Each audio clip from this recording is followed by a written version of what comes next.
Travis had never imagined his life unfolding the way it did. His marriage had been arranged from the very beginning, not by force, but by the long-standing dreams of two devoted mothers.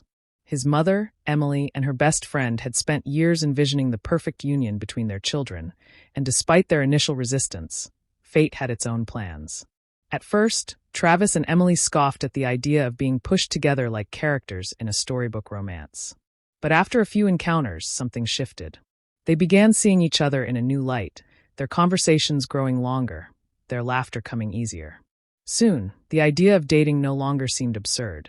They fell into an easy rhythm, gradually developing a love that felt both natural and inevitable. However, they made a promise: they wouldn't rush. They would finish college first, build stable lives before taking the next step. Years later, after tossing their caps into the air at graduation, Travis proposed moving in together. It felt like the right time, the logical next step in their journey. Their parents, thrilled beyond words, immediately began pressing for a wedding, for grandchildren, for the life they had envisioned all along. But Travis and Emily weren't in a hurry. They wanted to travel, to explore, to savor their youth before settling into domesticity. For a while, life was exactly as they had hoped. Travis landed a promising job, and once they were finally married, they set off on a honeymoon, hearts brimming with excitement for the future. The world felt vast, filled with endless possibilities. But reality had a cruel way of creeping in. When they returned, their happiness was shattered by an unexpected blow. Travis lost his job. The stability they had taken for granted vanished overnight. He scoured the job market, applying everywhere he could, but found himself hitting a wall. Employers wanted experience, specialized skills, neither of which he had in abundance. Out of desperation, he accepted the only offer he could get, a grueling factory job. The pay was steady but far from glamorous, a far cry from the life they had envisioned. Emily hadn't planned on working at all, but their financial struggles left her no choice. She began job hunting too, albeit reluctantly. Stress seeped into their marriage like a slow-moving poison. Arguments erupted over bills, over their dwindling savings, over what their future would look like if things didn't change. "I'm sick of living paycheck to paycheck," Emily finally snapped during one heated fight. "When will we ever get to live like normal people?" "This is only temporary," Travis tried to assure her. "We just have to hang in there." She scoffed, shaking her head in frustration. "Look at Samantha. Brandon buys her anything she wants. She struts around like a queen, and I'm just—" Her voice cracked before she could finish. Travis felt something inside him twist. "Then why'd you marry me?" he muttered bitterly. "Go find your precious Brandon if that's what you want." The words stung both of them. He had never seen this side of Emily before, and it left him shaken. Was money all that mattered to her? He confided in a co-worker at the factory, venting about the tension in his marriage.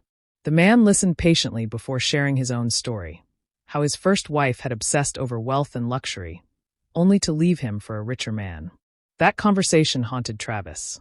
He couldn't shake the fear that history was about to repeat itself. Desperate to prevent his marriage from crumbling, he took on a side job, working extra hours whenever possible. When he told Emily, she nodded in approval, but the way she said, "Good, at least you'll be useful for something," cut him deeper than any argument ever had. Then came the night that changed everything. Travis arrived home after a long shift, exhausted but relieved to finally rest. He was surprised to find Emily dressed up, her makeup flawless, her outfit something she would normally reserve for a night out. "Where are you headed looking like that?" he teased, attempting to lighten the mood. She barely spared him a glance. "Out. With who?" "Why do I have to tell you every little thing?" she snapped. Something in her tone made his stomach drop. The distance between them had never felt greater. And then the real betrayal came. One afternoon while he was at work, Samantha, Emily's closest friend, the one she had always envied, showed up at the factory, her face blotchy from tears. He barely recognized her in that state. His heart pounded. "Is Emily okay?" he asked, fearing the worst. Samantha shook her head, her voice breaking. "It's not about her. It's about me. About Brandon." She swallowed hard, then whispered the words that shattered his world. "He's been sleeping with Emily. For a while now." Travis let out a short, disbelieving laugh. "No, that's not possible." Her eyes flared with anger. "You think I'd make this up?" The realization sank in like a heavy stone, dragging him under. All the signs he had ignored suddenly became painfully clear.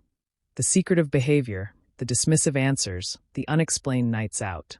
He met Samantha later at a small cafe, both of them reeling from betrayal.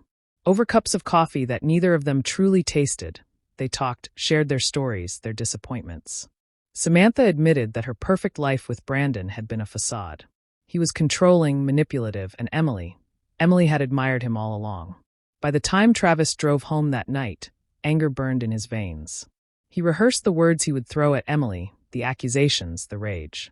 But when he stepped through the front door, he didn't need to say anything. The proof was right there. Emily wasn't alone. Brandon was there with her. In the reflection of the foyer mirror, Travis saw everything.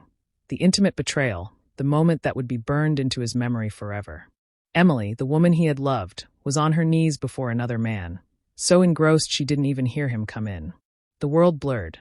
His heart pounded so loudly it drowned out every other sound. Brandon, upon realizing they had been caught, cursed and scrambled for cover, grabbing the crochet blanket Travis's mother had made with love. That was the final straw. With a roar of fury, Travis lunged at him, fists flying.